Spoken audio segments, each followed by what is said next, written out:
Hello, everyone, and welcome back to What in the World is Dyscalculia? This podcast is all about the math related specific learning disorder, dyscalculia, and I'm your host, Dr. Honora Wall. The podcast is sponsored by EduCalc Learning, and you can learn more about dyscalculia and how we can help support students and adults and teachers at educalclearning.com. You can also visit the Dyscalculia Training and Research Institute. That website is thedtri.org, and that's where you can find information on how we support school districts, larger area education agencies, or state departments of education through our nonprofit services. Okay, so today in the podcast, we're going to focus on something adjacent to dyscalculia. We're going to talk about executive function.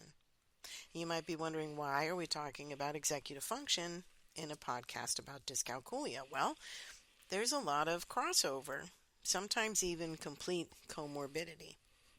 What I mean by that is we can see students with dyscalculia who sometimes struggle with executive function issues.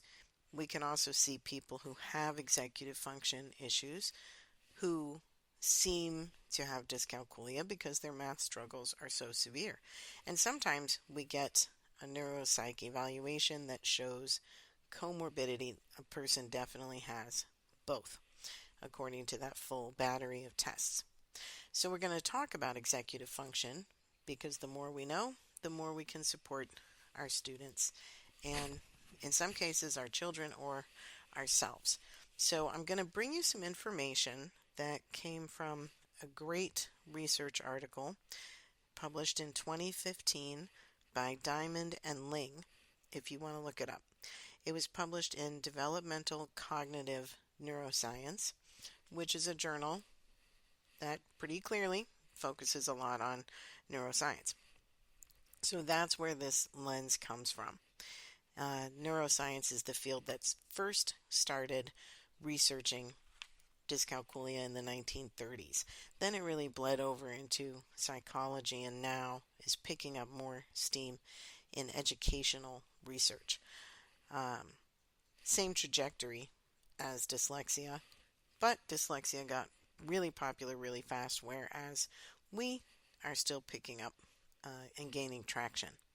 So this article was about executive function, and it was a meta-study, which means the authors looked at a whole bunch of published research and summarized and disseminated their findings. In this article, there were 84 different studies included. So the researchers, Diamond and Ling, went through all 84 studies, gathered all the information they could, and put together some of the sort of best practices, if you will, and some of the misconceptions around executive function. So here are the main things we need to know about executive function before we get started. What is it? It's a big trending keyword these days, executive function, and there's all sorts of people claiming they can help increase executive function skills, and that's something as teachers we're told to work on in the classroom to help our students with. And it's not all that easy. And as teachers, we certainly have plenty enough on our plates already. So I'm always wary of anything else new that teachers are supposed to be doing because we've got plenty going on. Luckily, a lot of the things that help are going to be things that you're probably already doing. We just want to tweak the way you're applying these skills a little bit, or give you some ideas of what to put in the classroom, and also help you manage the expectation of what your help is going to lead to for your students. So here's what executive function is. It lives in your prefrontal cortex, kind of the forehead-ish part of the brain. It is not fully developed for anyone until we're in our mid-20s. Some people are even saying early 30s. So it's something that we build and develop over time. And executive function has three components. And I'm getting all of this right from the article. So you can go to that original source and see exactly what I'm saying and delve more into what the authors had to say. But the three parts for executive function: inhibitory control, working memory, and cognitive flexibility. Those are the three components of executive function. So, what in the world do they mean? Inhibitory control, basically, that's our ability to resist distractions. I wish I had a little more skill in that area. So, you're inhibiting reacting to stimuli, basically. And if you can control this area of your life, then you're really good at saying, oh, this is a great TV show, but right now I'm finishing the dishes. I'm going to get this done before I move on to that other activity. And if you have poor inhibitory control, then you're probably washing the dishes and watching the TV show and folding the laundry, and only half of any of those things are getting done before you decide you have a great creative idea and you want to go for a walk. So you can clearly see how inhibitory control is a part of ADHD as well. The second part of executive function is working memory, which is key to most anything we do.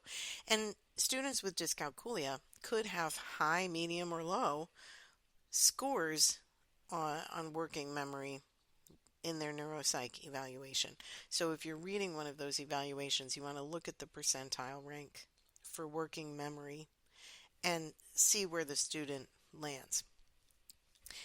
As in anything in life, stronger working memory is going to make your life easier. And working memory is not just our short-term memory, that quick information that comes in and we hold it for a little bit before we decide what moves into long-term memory. Working memory is a little more involved than that. It's the information that we're holding and also our ability to manipulate that information while we're holding it. So let's say I'm cooking a new recipe and I'm reading the ingredients list and I'm holding in my head in that short-term memory, I need paprika, I need salt, I need pepper, I need garlic. And my working memory is also thinking about what's in my cupboard. Do I have any paprika? Did I pick up pepper the last time I got it at the store? Can I get those things out and put them on the counter? Have I defrosted the chicken?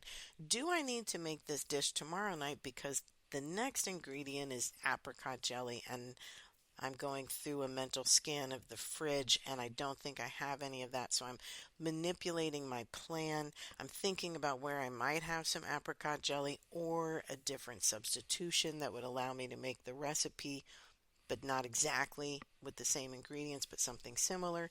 So I'm manipulating all of that information while I'm holding it in my mind. I might be doing that while I'm walking around the kitchen or getting out the pan I'm going to bake in. So that's where it's involved in memory. I'm not constantly reading the ingredients while I'm looking in the cupboard or while I'm looking in the fridge, holding it in that working memory. So the manipulation, the thinking about what's in your working memory is an important piece. The third component, cognitive flexibility. Can we adjust our thinking based on the demands of the situation? Are we flexible or are we more rigid in our thinking?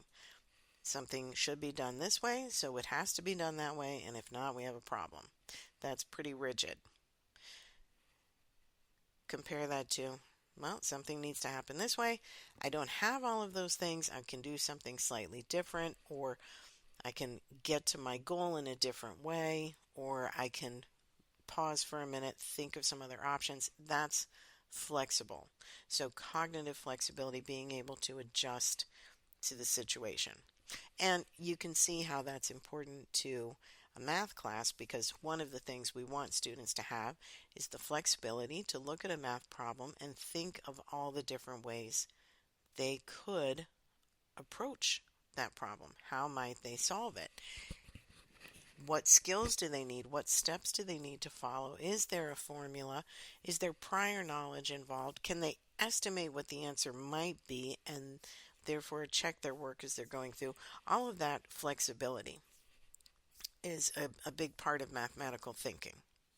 All right, so when we put the three together, inhibitory control, strong working memory, cognitive flexibility, then this leads us to our executive function skills, reasoning, problem solving, and planning, which you can clearly see if you are strong at reasoning, problem solving, and planning, your life is going to go much more smoothly in general from birth to end than it would for a person who struggles in those areas.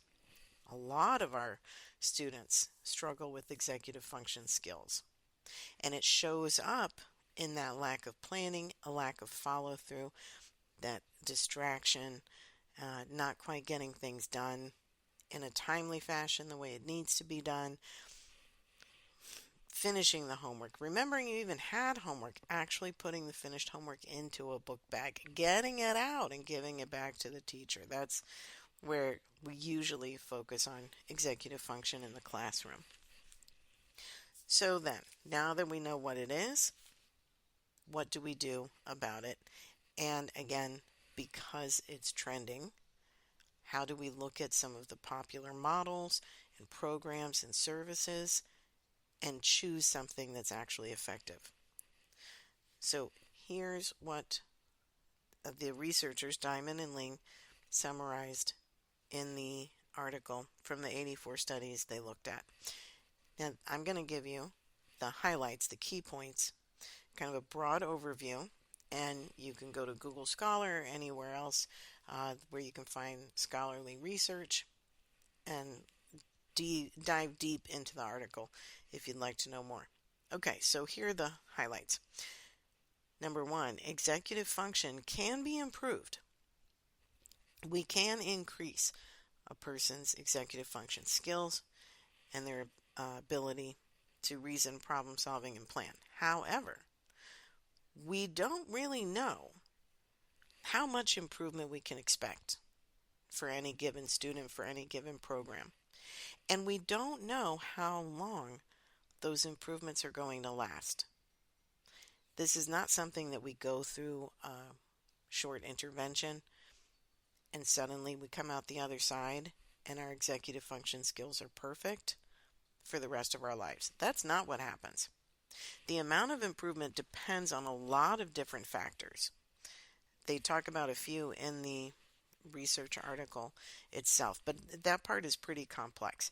And the ability to maintain progress, that can depend on quite a few factors, but the biggest one it comes down to is continued practice of those skills. So again, it's not that in fourth grade we do a great program about improving executive function, or in seventh grade we have that one teacher who's really, that's what they're doing in their weekly executive function boot camp and now everything is fixed. No. This is long-term work and continued practice. Very much the same way as any kind of physical exercise that you do. If you're working out regularly, you're going to have some great health benefits. And most of those will continue. You'll stay in pretty good shape. If you suddenly stop your physical activity, guess what's also going to stop? Your improvement in your physical abilities. And then over time, it's going to erode. Your physical health can decline. So if you want to maintain good physical health, you need to maintain some sort of physical activity. And if you want to maintain good executive function skills, you need to maintain the program. Of course, that's going to be really difficult if one of your issues is consistency, which is very common among people who struggle with executive function or have ADD, ADHD. The consistency can just be a nightmare problem. So we can make improvements. It's not going to be a be-all, end-all cure, and it's not a one-time intervention and then we're done. Number two, wide transfer or far transfer does not really occur, even under the best executive function improvement programs. And what does that mean? That means that if I am practicing improving my executive function in one area, let's say writing down homework every day in the planner, my intervention piece is going to be the teachers coming over at the end of the day, walking around the desks, stopping at mine and saying, okay, Honora, we need to write this homework down. I'm going to stand here with you while you get it. It's right there on the board. Can you see from here? All right, the first one is that math. Write it down. Great. You've also got some reading. Let's get that in there. Great. And you've got that history project. Now that's due Friday. I would do at least 3 pages of that today so that you're ready for the Friday. Okay, great. And then the teacher moves on. We do that over time. Hopefully, the intervention is such and it's working and helping that the teacher walking over to my desk triggers me to start writing what's on the board or to ask questions about what's on the board. Hopefully, after a period of time, which would be different for every person, the teacher comes around to my desk. I've already got it written down. That's great. I'm showing improvement in that particular executive function piece of writing down my information so I can plan my homework for the afternoon or my project for this week. That skill does not automatically transfer to me actually doing the homework or to me turning the homework in.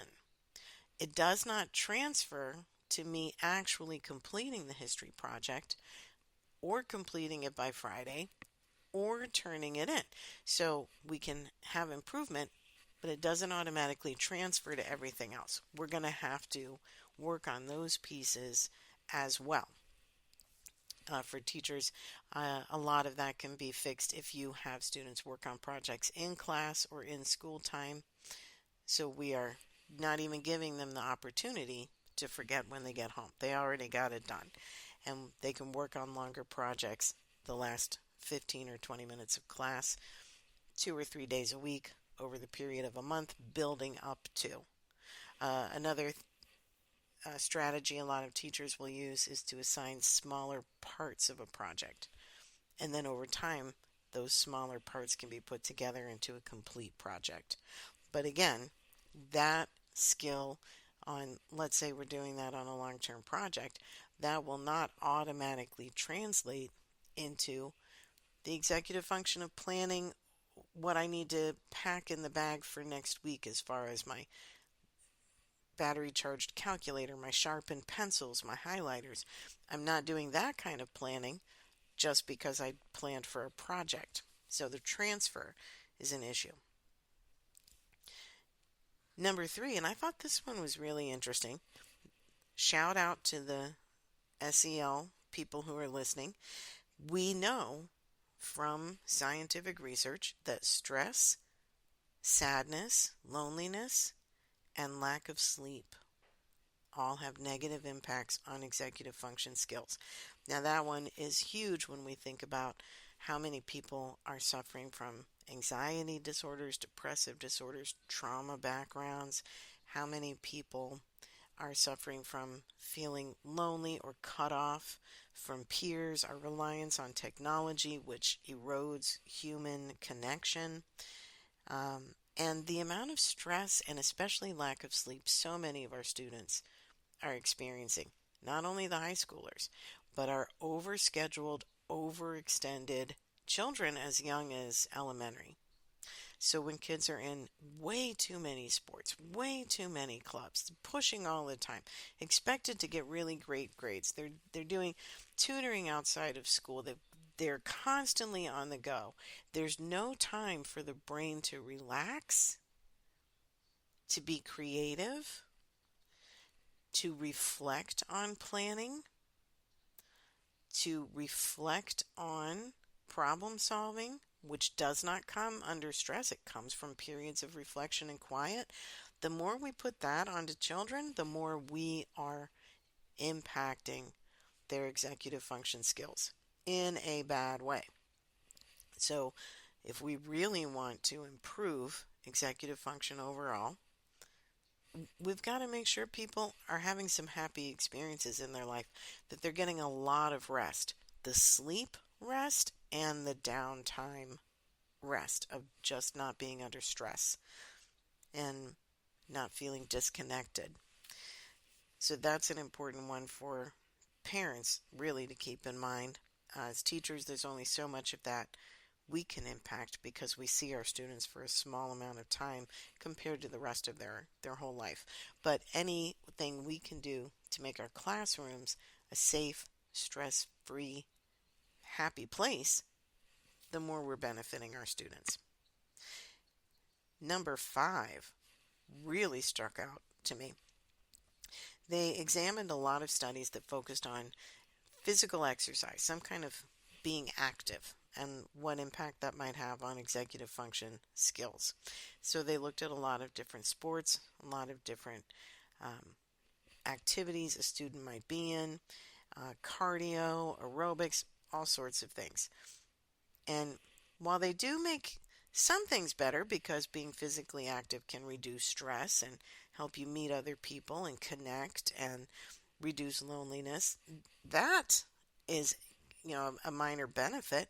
However, physical activity alone is not tied to improving executive function skills unless it's yoga or taekwondo. The studies where students were put into yoga practices or taekwondo practices, those children increased executive function skills. And here's the asterisk to all of it. Whatever you're doing, you have to be really happy about doing it. Physical activity that brings you joy will help increase your executive function skills, especially if it's yoga or taekwondo. If you're not liking what you're doing and you're forcing yourself, or you've been forced into a program and you hate it, you're not going to get any benefit. So there's some interesting future research on that one for sure.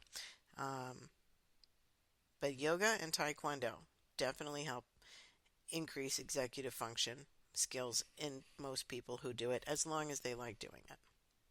Okay, and number 1, 2, 3, 4, 5, and the last big highlight of this article: improving executive function challenges means that the person has to be a little bit outside of their comfort zone. They have to be a little bit challenged, not left alone.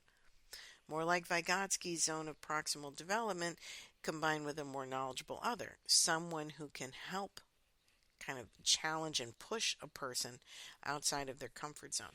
It's not just practicing the skills.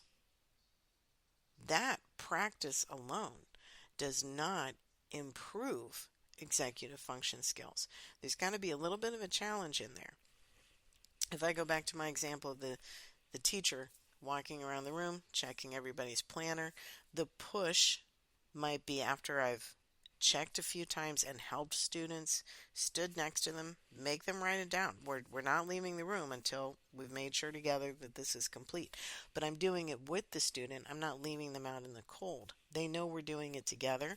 I'm reading a few things off the board to make sure they can see it. I made sure they got it written down. They did the writing. We're a team in this effort.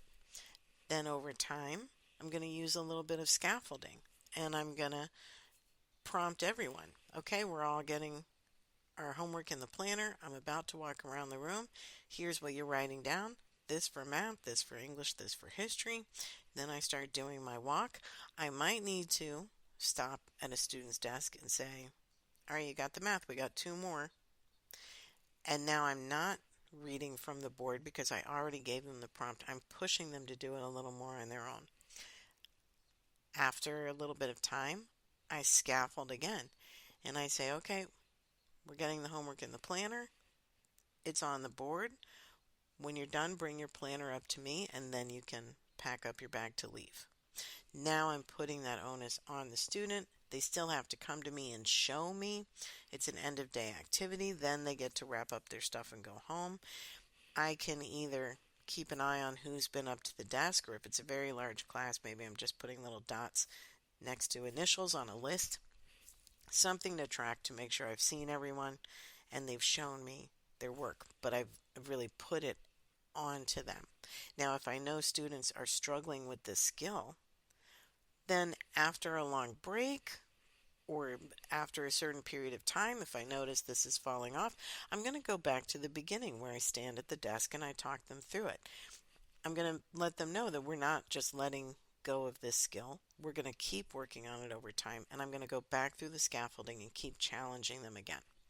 Now, of course, this is a very simplistic strategy and simplistic intervention, but it's something pretty easy to implement in any classroom. And parents, if you're listening and you want to do this at home, the way you're going to do it, it's not going to be that you're going to say you have to do the dishes after dinner and then it never comes up again. It's that after dinner, first I'm going to say, let's get the kitchen cleaned up. You are in charge of the dishes. I'm in charge of wiping down the counters. And now we're in the kitchen together. We're doing it together. I might stand in the kitchen and say, I can't start until you start. Let's bring those dishes in here. And we're getting that done together. And then over time, I'm going to step away from what I'm doing in the kitchen, make sure they're getting the dishes done. I'm going to give them some other reminders. I'm not going to say, you're doing the dishes and then leave the room.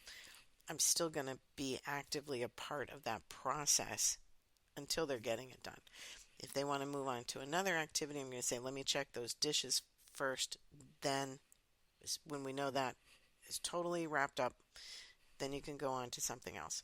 So I can still use the scaffolding at home, but I want it to be a team effort. I don't want it to be a punishing activity, and I want to scaffold slowly, checking in over time to make sure things are done.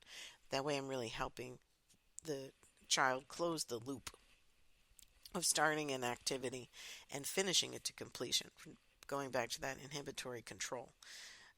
So pretty basic intervention model, but it is something that you can do. So to wrap up our executive function talk for today, executive function skills can be improved in different amounts for different people.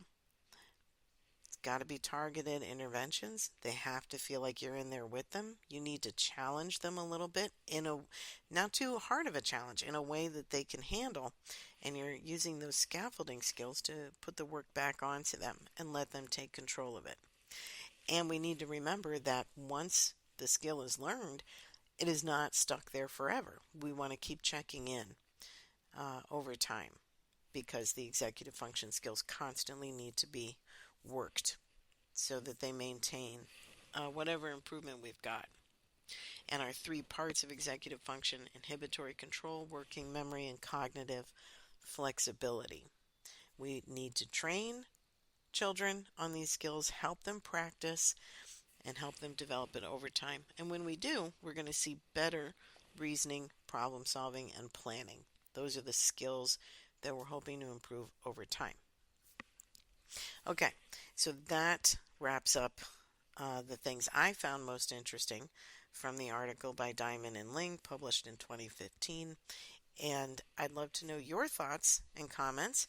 What's working for your students? What's working for your children? What questions do you still have about executive function and the interplay between that and dyscalculia?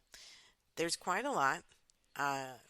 Hopefully it was pretty clear to you in the podcast, but if you still have questions, please reach out. You can find me on the social medias. I'm on TikTok, Instagram, YouTube. We have a teacher support group on Facebook that's almost 2,000 members strong. Very excited about that.